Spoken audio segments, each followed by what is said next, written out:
আমি কি ভয় পালিয়ে যাবো না? যদি আমাকে বিজেপি তার বিরুদ্ধে দাঁড় করায় আমি কি ভয় পালিয়ে যাব?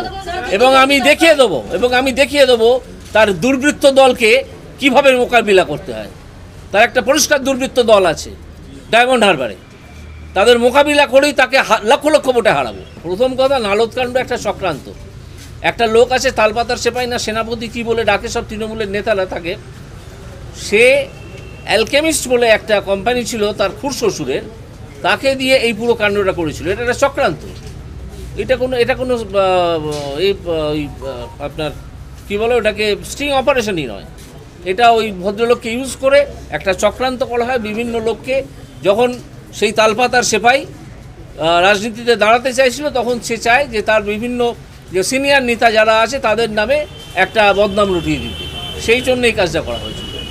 সুতরাং এইটা কোনো দুর্নীতির সঙ্গে এর সংস্থান অনেক দূরে। আগে চক্রান্তের দিকটা দেখতে হবে যে কে চক্রান্তটা করেছিল, কেন চক্রান্ত করেছিল, এটি তো শুরু করেছে অ্যালকেমিস্টের তদন্ত তো শুরু করেছে। মমতা বন্দ্যোপাধ্যায়কে আমি একজন প্রকৃত রাজনীতিবিদ বলে মনে করি। কোনো তালপাতার সেপাইকে আমি দুষ্কৃতির বেশি কোনো সম্মান দিতে পারবো না। যাকে অন্যরা সেনাপতি বলছেন, না নাম বলবো না। এই মুহূর্তে রাজ্যের রাজনীতিতে তৃণমূল বলে যে দলটি আছে সেটা সম্পূর্ণ একটি দুষ্কৃতীদের দল। এটাকে কোনো পলিটিক্যাল পার্টি বলে আমি মনে করি না। এটা একটা যাত্রা পার্টি, পলিটিক্যাল পার্টি নয়। যাত্রা পার্টির যেমন বিবেক থাকে তাদের তেমন বিবেক আছে। একটা যাত্রা, আমি পলিটিক্যাল পার্টি বলে তৃণমূলকে মনেই করি না। তৃণমূল একটা যাত্রা পার্টি।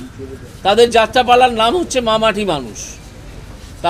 এদের যেমন বিবেক বলে একটা চরিত্র থাকে প্রতিটা যাত্রায়, তাদের আছে। কেউ কেউ হঠাৎ বিবেকবান হয়ে ওঠেন। সেখানে যেমন ছোট লোকের চরিত্র থাকে, মধুমতালের চরিত্র থাকে, এরকম সব অনেক কিছু আছে সেই দলে। আছেই তো, দুর্নীতিগ্রস্তই তো দলটি সম্পূর্ণ দুর্নীতিগ্রস্ত দিয়ে তৈরি।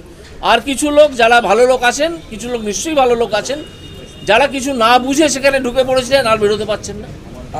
কালকে এরকম একজন পণ্ডিত মানুষের সঙ্গে আমার কথা হয়েছে, তিনি আমাকে বললেন যে ভাই আমি তো বুঝতেই পারিনি যে এরা এত দুর্নীতিগ্রস্ত। তিনি প্রচুর অভিযোগ করলেন এবং তথ্য দিয়ে অভিযোগ করলেন বর্তমানের একজন মন্ত্রীর বিরুদ্ধে। শাহজাহানকে পুলিশ গ্রেপ্তার করতে চাইছিল না, তাই করেনি। উল্টে একজন তালপাতার সেপাই না কি একটা আছে, সে বলে দিল জুডিশিয়ারি তাকে প্রোটেকশন দিচ্ছে।